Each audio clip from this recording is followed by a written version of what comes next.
দেখছেন রাতের সংবাদ। গাজীপুর শ্রীপুর উপজেলা বর্মি এলাকায় প্রবাসী জমি বাউন্ডারি ভেঙে নতুন করে মেঘনা গ্রুপ নামে প্রতিষ্ঠানের বাউন্ডারি করার অভিযোগ উঠেছে। এই ঘটনায় শ্রীপুর মডেল থানার পুলিশ ঘটনাস্থলে গিয়ে কাজ নিষেধ করলেও কয়েকদিন পর মেঘনা কোম্পানির কাজ চলমান দেখা যায়। সরেজমিনে গিয়ে জানা যায়, প্রবাসী বেলাল উদ্দিন দীর্ঘদিন কাতার থাকা অবস্থায় 2010 সালে 21% জমি ক্রয় করে বাউন্ডারি করে বুক দখল করে আসছে। স্থানীয়রা বলেন, বাগবাদল ও হুমায়ুন ভূমিদস্যু সন্ত্রাসীর সহযোগিতায় মেঘনা কোম্পানির কাছে বাইনা বাবদ মোটা আকারের টাকা নিয়ে বাউন্ডারি করে দিচ্ছে বলে জানা যায়। তবে এই ভূমিদস্যুর বিরুদ্ধে কেউ ভয়ে মুখ খুলতে রাজি নয়। মেঘনা কোম্পানির মতো এত বড় কোম্পানি জমির কাগজ বুঝে না দেখে জোর করে বাউন্ডারি করে কোম্পানির সুনাম নষ্ট হয়েছে বলে জানান অনেকেই। এই ধরনের কাজ বিক্রি করার প্রায় 1.5-2 মাস পরে আমরা জানতে পারি এবং আমরা স্পটে কোম্পানি কাজ টাজ করতেছে। এবং যে লোক বাগবাদল করে এলাকায় পরিচিত, তার নাম হারুন রশিদ বাদল, সে বিভিন্ন প্রতারণার মাধ্যমে এলাকার বিভিন্ন লোকের কাছ থেকে জমি এইভাবে ক্রয় করে নিয়ে টাকা পয়সা না দিয়ে অন্য জায়গায় বিক্রি করছে। তার নামে সিআইডিতে 2টা মামলা অলরেডি আছে এবং তার চেক জালিয়াতির মামলাও চলতেছে এবং সে অস্ত্র ব্যবসায়ী, তার নামে মামলা হয়েছিল। তার ভয়ে মানুষে মুখ খুলে না। অত্র এলাকার একটা ভূমিদস্যু, সে এইভাবে মানুষের সাথে প্রতারণা করে অনেক জমি নিজ নামে ভুয়া দলিল সৃজন করে এইসব কোম্পানির নামে বিক্রি করছে। আজকে এই জমিটা কোম্পানি কিভাবে দখল করলো এটা আমাদের জিজ্ঞাসা। আমরা আমাদের নিজেদের জমি, আমি এটার আমুক্তারনামা বলে দেখাশোনার দায়িত্বে আছি। এটা কি কোম্পানি কিভাবে পাইলো? কোম্পানির নামে অসংখ্য অভিযোগ আছে অত্র এলাকায় যে কোম্পানি অনেক জমি তারা এইভাবে গ্রাস করছে মানুষের। কাজেই আমি একটা কথাই বলবো সকলকে, যে কোনো প্রবাসী যেন জমি অনেক দূরে রেখে সে যেন প্রবাসে অবস্থান না করে।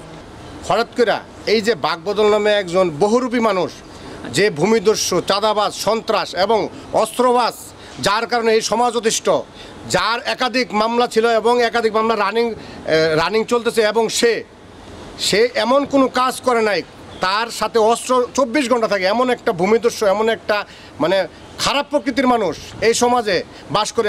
আমাদের এই সরকার, আমরা আওয়ামী লীগ করি, আমরা সামাজিক লোক, আমরা এই সরকার থাকাকালীন আমাদের আপাতত আমাদের এখানের এমপি প্লাস মন্ত্রী, তিনি থাকাকালীন সে কীভাবে এই জায়গা কোম্পানির কাছে বিক্রি করে এবং তার সাথে আমাদের এলাকার এক হুমায়ুন নামদারি বিএনপি কালোবাজারি, সে এই 2জন মিল্লা বিক্রি করে এই জায়গাটা বিক্রি করছে। এই লোকের এই অসহায় লোকের জায়গাটা বিক্রি করছে। তা আমার কথা হয়েছে, আমরা এটা পর্যায়ক্রমে থানা থেকে আমাদের সোহেল সাহেব ছিল ওই তদন্ত অফিসার, তাকে নিয়ে আমরা কাজটা বাধা দিচ্ছি। এই কাজটা করছে বাগবাদল নামে এক লোক ছিল।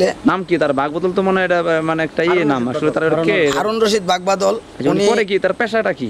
তার পেশা মনে করেন কাজ নাই, কর্ম নাই, মানুষের ভূমিদস্যু জায়গা দখল কইরা একজনের জায়গা আরেকজনের কাছে বেচা, এই যে কোম্পানির কাছে বেচা, এখন তার জায়গাটা সে নিজেই কাগজপাতি অরিজিনাল আছে, সে ডুপ্লিকেট কাগজ দিয়া এসব জায়গাগুলো নিচ্ছে। তার মানে বিপক্ষে কথা বা পক্ষে বিপক্ষে কারণটা কি? মানুষ ভয় ভীতিতে ওনার কোনো বীর মুক্তিযোদ্ধা, এটা আমার বোন প্রবাসী জায়গা, দীর্ঘদিন 2010 সালে এই জায়গাটা কেনা, ও কিনে বাউন্ডারি করছে, মাটি ফেলছে।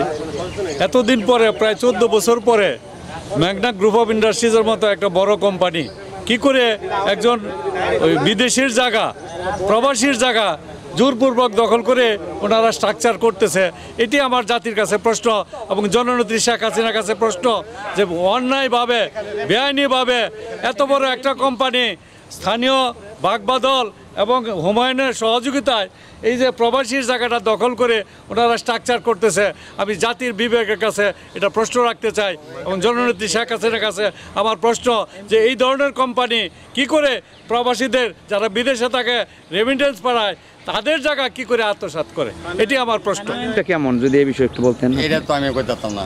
আপনার বাসা কোন জায়গায়? বাসা কোন জায়গা? আপনার বাড়ি কোন জায়গা?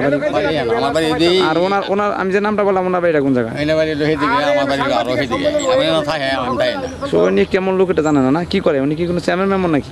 এলা কি করে? এটা তো ভালো ব্যবসা করে, হ্যাঁ, খেত কিনা কিনি করে, তাই